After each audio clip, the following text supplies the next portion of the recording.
menjual pakaian ramah lingkungan, tapi juga memberikan layanan customisasi. Jadi pelanggan bisa mendesain sendiri pakaian mereka dan kita produksi dengan bahan daur ulang. Ide bagus, Di. Selain itu, kita bisa menggunakan teknologi augmented reality atau AR, di mana pelanggan bisa mencoba pakaian secara virtual melalui aplikasi. Dengan begitu, kita juga bisa mengurangi pengembalian barang yang sering terjadi di brand fashion online. Itu ide menarik, tapi customisasi dari AR terdengar sangat rumit untuk kita yang baru mulai. Mungkin sebaiknya kita fokus dulu pada produk pakaian berbahan ramah lingkungan yang sudah ada. Lalu kita lihat apakah peminat cukup besar untuk teknologi semacam itu. Setuju, kita harus ingat bahwa biaya untuk membangun aplikasi AR itu tinggi. Belum lagi waktu yang diperlukan untuk pengembangannya. Menurutku kita bisa mulai dari koleksi pakaian sederhana dulu yang sudah mengusung tema sustainable fashion. Lalu teknologi bisa jadi tambahan nanti. Aku paham kekhawatirannya, tapi menurutku kita perlu menawarkan sesuatu yang berbeda sejak awal. Banyak brand yang sudah menjual pakaian ramah lingkungan, jadi customisasi atau teknologi AR bisa jadi daya tarik yang membedakan brand kita. Betul, Bi. Kita bisa memulai dengan produk sederhana, tapi tetap perlu ada fitur yang inovatif. Aku juga berpikir, selain AR, kita bisa punya program daur ulang di mana pelanggan bisa mengembalikan pakaian bekas mereka dan kita beri diskon untuk pembelian berikutnya. Ini bisa jadi strategi pemasaran juga. Program daur ulang itu mungkin lebih fleksibel daripada AR. Selain itu, kita bisa mendapatkan bahan baku tambahan dari pakaian bekas pelanggan yang bisa menekan biaya produksi, tapi kita harus memastikan rantai logistiknya tidak terlalu rumit. Kita bisa mulai dengan model bisnis yang lebih sederhana dulu, tapi tetap ada unsur keberlanjutannya seperti program daur ulang tadi.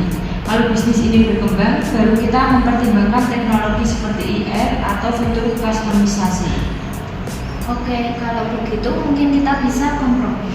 Kita mulai dengan program daur ulang dan koleksi pakaian basic ramah lingkungan dulu.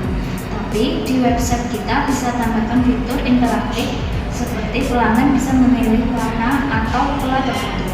Jadi ada sedikit personalisasi meskipun tanpa teknologi AR dulu. Setuju.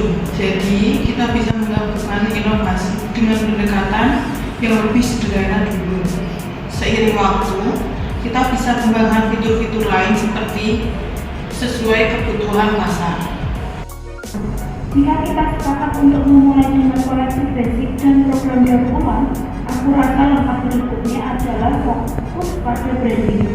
Kita harus membuat narasi yang kuat tentang bagaimana pakaian kita produksi secara etis dan bahan yang digunakan ramah lingkungan. Betul, branding sangat penting. Banyak brand besar sudah mulai beralih ke sustainable fashion.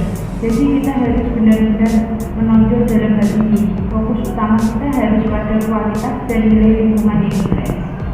Setuju, branding harus kuat.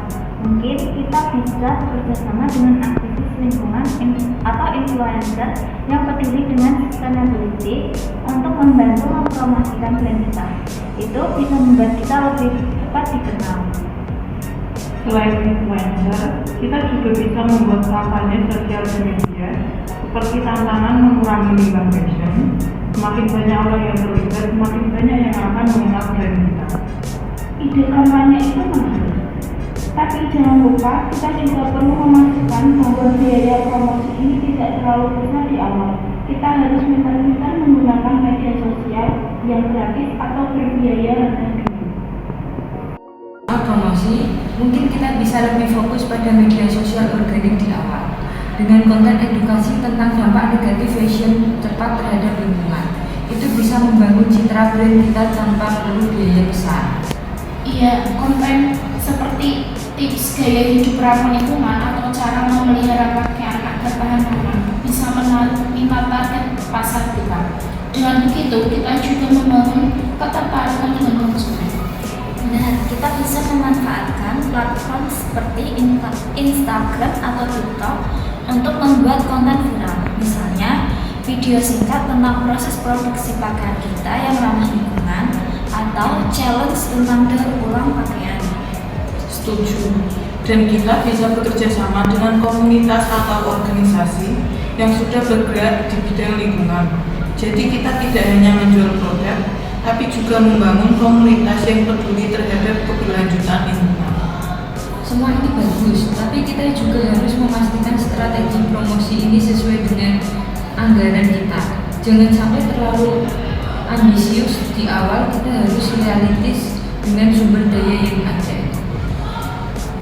Jadi, kita mulai dengan koleksi pakaian basic ramah lingkungan, program daur ulang, dan promosi di media sosial yang organik. Tapi jangan lupa kita juga harus mempersiapkan rencana untuk mengembangkan bisnis kita di masa depan. Betul, kita bisa menambah produk lain di kemudian hari seperti aksesoris atau sepatu yang juga ramah lingkungan.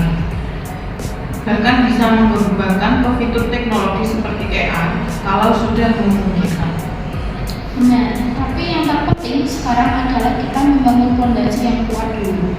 Kalau konsep dasar kita berhasil, pengembang produk dan inovasi bisa dilakukan secara bertahap.